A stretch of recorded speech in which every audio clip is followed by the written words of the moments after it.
How's it going, Sean? Good, good. What's your question, man? So in Genesis, I believe it is chapter 9. I could be wrong. But when it talks about the sons of Noah and what happens in the tent when Noah is drunk and Ham ends up, I don't know if he's looking at his father or what went down there, because I've heard Mhm. things from different people. But Sure. it does say that Canaan gets cursed, and so I was wondering, kind of tying into that, how the Nephilim survived the flood and if that curse had anything to do with it. And because if you look to Numbers chapter 13, verses 32 and 33, it refer- it references the sons of Anak and the Nephilim. And Mhm. so I was wondering if that curse and those verses kind of tied in with one another, or if I was wondering if you could explain that. Yeah, absolutely, brother. All right, so this is the point in question, okay? This is Genesis 9. We're asking about the moment that Noah, he actually planted a farm and a vineyard. This is something that takes time to do according to Torah, and actually is explained that it does take time in the book of Jubilees. And so therefore he takes time for the vine to mature, him actually to plant and grow. And this is what's explained to us in Jubilees chapter 7. This isn't big enough either. One second. Okay. So this is the same starting point. The reason why I'm going over both books with you is so that you can check my answer later. You can compare and contrast these two chapters, Genesis 9 and Jubilees 7. This is in addition to the same information we have in Genesis 9. Jubilees 7 also goes over the moment where Ham sees Noah's nakedness and what transpires after that. And it actually clears up all the speculation and confusion about Ham taking his mother sexually, because that didn't actually happen. And I'll show you exactly what that is real quick. So the Genesis account tells us basically that he planted some wine, he got drunk. Ham, the father of Canaan, saw the nakedness of his father and told his two brothers outside. So in short, and I'm going to explain this from Jubilees as well, he's dishonoring his father. So he's breaking the fifth commandment, right? He's not honoring his father to cover his father's nakedness. Instead, he goes out and he tells his two brothers, well, they end up doing the honorable thing to go in and cover his father's nakedness. So Ham is exemplifying the heart that Noah is worried about and speaks about in Jubilees chapter 7, which is already after the flood. Already his sons are straying away from the behavior of the commandments of Yahweh, and they're going after wickedness. Okay. And so this is where the two brothers come in. We all know the story. We go to Jubilee 7. The same thing happens. Noah makes some wine. He's excited. He's actually celebrating on the new moon of the first month, which is explained in the previous chapter in Genesis chapter 6.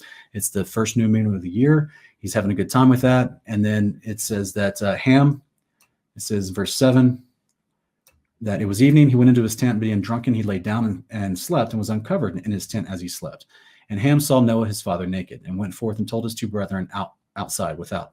And Shem took his garment and arose, he and Japheth, and they placed the garment on their shoulders, went backward, and covered the shame of their father, and their faces were backward. So they're not looking at their 600-year-old father's nakedness, which is probably not a pretty sight. So they're trying to be respectful of this moment, because remember, Noah went to his own tent. He's not passed out drunk in the street.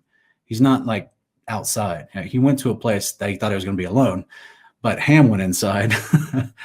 And then he didn't, instead of covering his father, I don't know why he goes inside. It doesn't tell you, but he comes out to tell his brothers. His brothers then go in and cover his father's nakedness. So the interpretation that you bring up, that many people assume from this, because this is just a bad eisegesis. This is where people have inserted their own theories into this in order to make sense of how the Nephilim show up after the flood. They think there must be some leftover DNA in one of the wives, and that was possibly how it came through after the flood. That's one theory. But then you have this idea that somehow Ham slept with his mother, and then that child was cursed, and then suddenly he's got DNA in him from the Nephilim because of Noah's wife was taken from a corrupted fleshly line. All of that is explained away in Jubilees very easily. Right? It tells you who Noah's wife was. She was a family member and a descendant. It tells you what happens in this story. And so in this story, you have the part I just read, and it says, Noah woke from his sleep, and he knew all his younger son did to him, and he cursed his son and said, cursed be Canaan, and being his slave servant, he shall be to his brethren. And he blessed Shem and blessed the Lord God of Shem, and Canaan shall be his servant. And then he goes to speak to Japheth, right? And he says, and God shall enlarge Japheth, and God shall dwell in the dwelling of Shem, and Canaan shall be his servant. And here's the kicker, brother, okay? That dispels that eisegetical theory. Ham knew that his father had cursed his younger son. So in the context of the passage, Canaan's already born. In fact, when you do the math from the previous 2 chapters, Canaan, the 4th and youngest son of Ham, is about 2 years old when this story transpires. So that would put him approximately, according to the beginning of this chapter, when Noah actually planted the fruit and made the wine, and by the time he had the chance to drink it in the 5th year, that Ham would have been born 3 years, Canaan, the 4th son of Ham, would have been born 3 years after the flood. And at the point of this story where Noah's drunk, Canaan, the son of Ham, would have been about 2 years old. He's not a result of an incestual relationship. And so therefore, that's why he actually gets mad. And it says, for Ham knew his father cursed his younger son. He was displeased that he had cursed his son. He parted from his father, he and his sons with him, Cush, Mitzrayim, Put, and Canaan.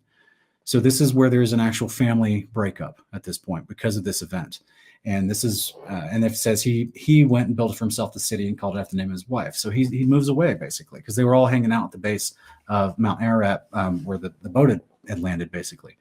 So this is the point where there's an actual breaking up, and the following chapters in Jubilee goes on to explain how the cursing comes upon Canaan, because it's Canaan who decides to not abide by Noah's decision on who got which portion of land, and instead he goes after his uncle Shem's land. And that's where he's cursed, because he actually is showing and exemplifying the same irreverent heart that Ham showed, which is dishonoring your mother and your father. And he went and ignored Noah's decision on who got what portion of land. And by sedition, which is a penalty punishable by death in the Torah, he went and stole portions of Shem's inheritance, which is how that entire region is called the land of Canaan. That wasn't supposed to be his land. It was supposed to be called the land of Shem.